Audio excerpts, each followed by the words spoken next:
የተወደዳችሁ የኢትዮጵያ ኦርቶዶክስ ተዋሕዶ ቤተክርስቲያን አድባራትና ገዳማት አገልጋዮች፣ ገና ያላገባችሁ ለማግባት እየተዘጋጃችሁ ያላችሁ ዲያቆናት፣ ይህ መልእክት ለእናንተ ነው።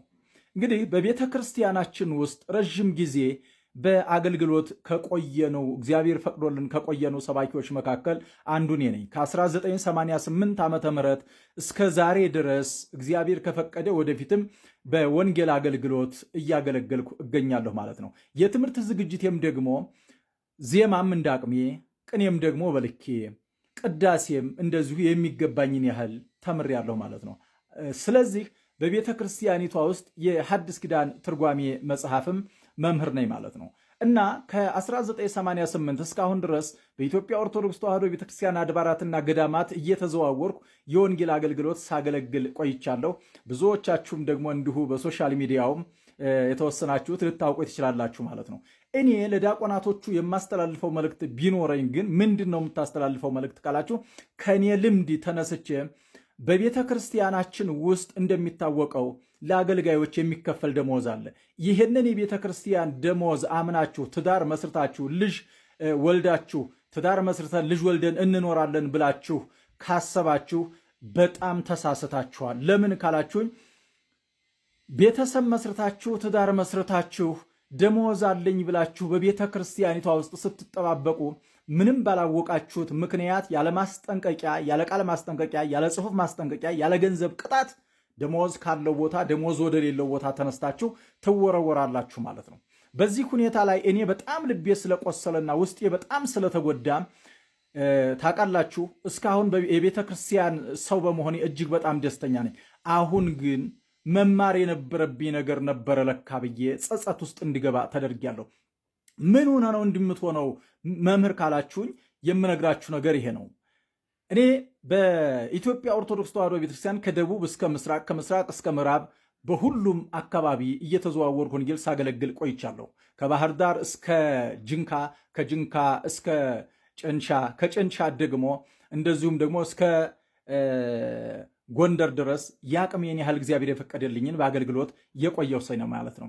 አሁን ከረዥም ጊዜ አገልግሎት በኋላ ደሞዝ ከሚከፈልበት ቦታ ደሞዝ ወደማይከፈልበት ቦታ ቤተ ክርስቲያን አዘዋውራኝ። ደሞዝ ወረቀት ላይ አለ፣ ነገር ግን ኪስ የሚገባ ደሞዝ የለም። በዚህ ሁኔታ ላይ እንዲህ አይነት ድንጋጤ ስለፈጠረብኝ ቢያንስ ልታገቡ እየተዘጋጃችሁ ያላችሁ ዲያቆናት እባካችሁ የቤተ ክርስቲያኒቷን ደሞዝ ተስፋ አታድርጉ።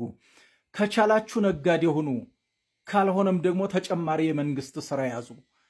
እንዲህ አይነት አደጋ በሚደርስባችሁ ጊዜ በጣም ህሊናችሁ ይጎዳል፣ ቤተሰቦቻችሁ ይጎዳሉ። እኔ እጅግ በጣም ተጎድቻለሁ።